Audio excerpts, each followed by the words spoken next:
Avant que le monde ne la juge, avant que son nom ne devienne un murmure, avant que la foi ne la transforme en symbole de repentir, Marie-Madeleine était une femme qui avait vu ce que les autres ne pouvaient supporter. Il n'y avait pas de miracle, pas de réponse facile. Il n'y avait que le désert, la soif, et une vision si terrifiante que les hommes qui prétendaient détenir la vérité décidèrent de l'effacer de l'histoire. Ce qui s'est passé dans le désert n'a jamais été raconté en entier. Les apôtres se sont tus. L'Église a caché ses paroles.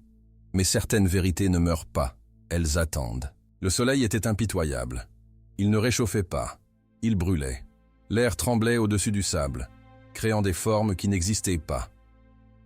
Marie marchait lentement, non par choix, par nécessité. Chaque pas exigeait une décision. Ses pieds faisaient mal, ses lèvres étaient gercées, sa gorge sèche comme de la pierre. Elle ne se souvenait plus quand elle avait bu pour la dernière fois. Elle ne se souvenait plus pourquoi elle était partie. Non, c'est faux. Elle se souvenait parfaitement. Elle fuyait les regards, les murmures. Ceux qui disaient comprendre mais ne posaient jamais les questions qui feraient mal. Après sa mort, tout le monde parlait de la résurrection comme si cela expliquait tout. Comme si la douleur n'était qu'une épreuve qu'on réussit puis qu'on laisse derrière soi. Mais Marie ne pouvait pas passer à autre chose. Elle l'avait vu mort. Elle l'avait vu vivant. Et ensuite, elle avait vu quelque chose que personne d'autre ne voulait voir. Et c'est pourquoi elle était là, dans le désert, seule. Elle s'arrêta. Ses jambes refusèrent d'obéir. Elle tomba à genoux, mais pas en prière, d'épuisement. Elle ferma les yeux. Elle ne cherchait pas Dieu. Elle cherchait le silence. Mais le silence ne vint pas. D'abord il y eut un son, bas, vibrant, comme si la terre chantait son propre chant. Marie ouvrit les yeux. Devant elle, là où il n'y avait rien d'autre que du sable, se tenait une silhouette. Elle n'apparut pas. Elle était simplement là. Ce n'était pas Jésus. Pas cette fois. La silhouette était grande, mince, enveloppée de quelque chose qui ressemblait à un tissu mêlé de lumière. Elle n'avait pas de visage, pas comme les humains en ont. Là où auraient dû se trouver des yeux, il n'y avait que de la lumière, pulsante, hypnotisante. Marie voulut fuir, mais son corps n'obéissait pas. Elle voulut crier, mais sa voix se figea dans sa gorge. La silhouette fit un pas vers elle, puis elle parla. Pas avec des mots, directement à l'intérieur de Marie. « Tu as vu », Marie tremblait. « Qu'est-ce que j'ai vu ?» La vérité qu'ils ne peuvent supporter. L'image la frappa comme une vague. Elle revit ce moment. Le jardin, le tombeau vide, Jésus debout devant elle. Mais cette fois, elle vit davantage. Elle vit ses yeux. Il n'y avait pas la paix en eux. Il y avait une solitude si profonde que Marie sentit son cœur se briser. « Ils ne comprennent pas, » dit la silhouette. « Ils pensent qu'il est ressuscité pour les rassurer, pour prouver qu'ils avaient raison. Mais toi, tu as vu la vérité. Il est revenu pour montrer que même après la mort, même après la résurrection, la souffrance ne disparaît pas. Elle se transforme. » Marie secoua la tête. Non. Il a dit que tout était accompli. C'était accompli pour le monde, pas pour lui. Une autre image, Jésus montant au ciel, mais pas triomphalement, lentement, comme quelqu'un qui va là où il doit aller, pas là où il veut. « Arrête », murmura Marie. « Je ne peux pas supporter ça. C'est précisément pour cela qu'il t'a choisi. Il ne choisit pas ceux qui supportent, il choisit ceux qui verront. » La silhouette se rapprocha encore. Maintenant Marie pouvait sentir la chaleur qui émanait d'elle. Ce n'était pas une chaleur réconfortante. C'était une chaleur qui brûlait. « Ils diront que tu es folle », continua la silhouette. « Ils diront que le désert t'a rendue folle, que tes visions sont démoniaques. Ils te feront taire, car ce que tu as vu détruit ce qu'ils veulent construire. » Que veulent-ils construire? Une religion sans question, une foi sans douleur, une église qui dit aux gens quoi penser, au lieu de leur apprendre comment ressentir. Marie ressentit quelque chose d'étrange, pas de la peur, de la colère. « Alors pourquoi me le dis-tu? S'ils me feront taire de toute façon, quel est le sens? » La silhouette se pencha si près que Marie vit son propre reflet dans ce qui aurait dû être son visage. Le sens est que toi, tu te souviendras, et la mémoire ne meurt jamais complètement. Même s'il l'enterre, quelqu'un la déterrera un jour. Soudain, le désert disparut.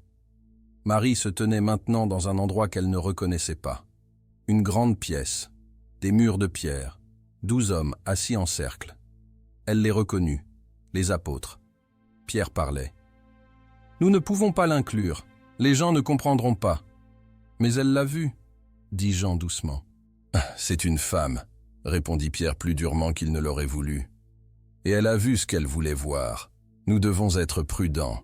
Ce que nous construisons est plus grand que ses visions. » Marie essaya de crier, mais il ne l'entendait pas.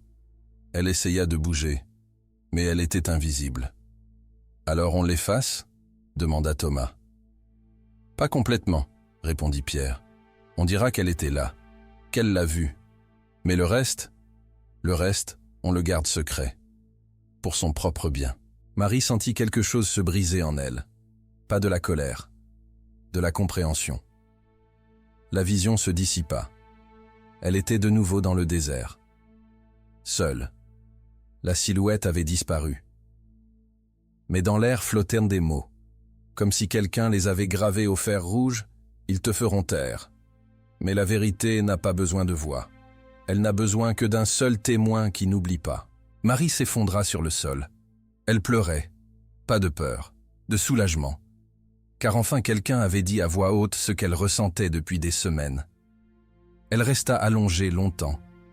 Le soleil commença à descendre. Le désert passa du doré au violet. Quand elle se releva enfin, elle était différente. Pas plus forte, plus claire. Quand elle rejoignit le groupe quelques jours plus tard, elle remarqua les regards. Pierre s'approcha le premier. « Où étais-tu » ? « Dans le désert. »« Seul » ? « Oui. » Pierre échangea un regard avec les autres. « C'est dangereux. Une femme ne devrait pas... » « J'ai vu quelque chose, » interrompit Marie.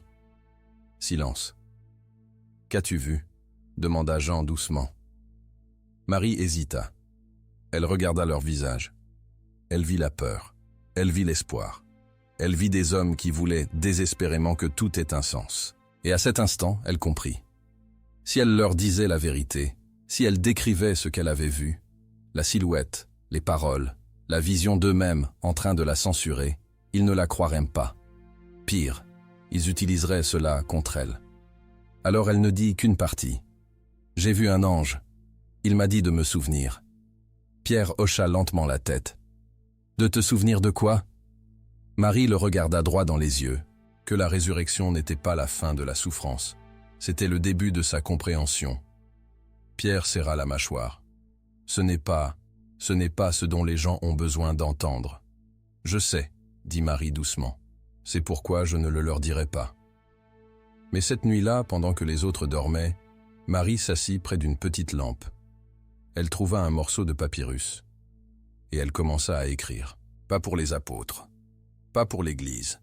Pour quelqu'un dans le futur qui aurait besoin de savoir que la vérité était plus grande que ce qu'on lui racontait. Elle écrivit sur la vision, sur la silhouette, sur les paroles qu'il avait brûlées et libérées en même temps. Elle écrivit sur le fait que Jésus n'était pas seulement un sauveur, c'était un homme qui portait le poids de trop voir, et qu'elle portait maintenant le même poids. Quand elle eut fini, elle cacha l'écrit. Pas à un endroit évident, quelque part où seul quelqu'un qui cherchait vraiment pourrait le trouver. Les années passèrent. Marie observa comment l'histoire s'écrivait sans sa voix. Elle observa Pierre construire des structures, des règles, des hiérarchies. Elle observa les questions être remplacées par des réponses. Comment le mystère était remplacé par la doctrine. Mais elle ne regretta jamais cette nuit dans le désert, car elle lui avait appris quelque chose que les apôtres n'ont jamais compris. Que la foi ne consiste pas à avoir toutes les réponses. Elle consiste à avoir le courage de vivre avec les questions. Et que la vérité n'a pas besoin de la majorité. Elle n'a besoin que d'une seule personne prête à la porter, même si le monde la fait taire. Marie mourut dans le silence. Son nom survécut, mais ses paroles furent enterrées. Les apôtres y veillèrent. L'Église y veilla. Les siècles passèrent, et sa vision resta cachée. Mais la vérité a une étrange façon de survivre. Au IIIe siècle, un groupe de gnostiques trouva le texte. Ils l'appelèrent « Évangile de Marie ». Ils lurent les paroles que les apôtres avaient essayé d'effacer. « Marie a vu ce que nous ne pouvions supporter », écrivit quelqu'un dans la marge, « et c'est pourquoi nous l'avons fait taire. » À travers les siècles, le texte disparut et réapparut. Il fut brûlé, caché, rejeté, mais jamais totalement détruit, car certaines visions sont trop vraies pour mourir, et le désert, qui parla une fois à Marie, murmure encore à ceux qui sont assez courageux pour écouter. La fin n'est pas ici le silence, mais une invitation. Car quiconque lit ces mots se trouve face au même choix que les apôtres. Croire en la femme qui a vu trop, ou la faire taire, parce que ce qu'elle a vu est trop inconfortable. L'histoire a choisi de la faire taire. Mais toi qui entends ces mots maintenant, tu peux choisir autrement. Marie attend. Pas une justification, une compréhension. Et le désert, qui une fois englouti son cri, le renvoie maintenant en écho à travers les siècles. L'entendras-tu ?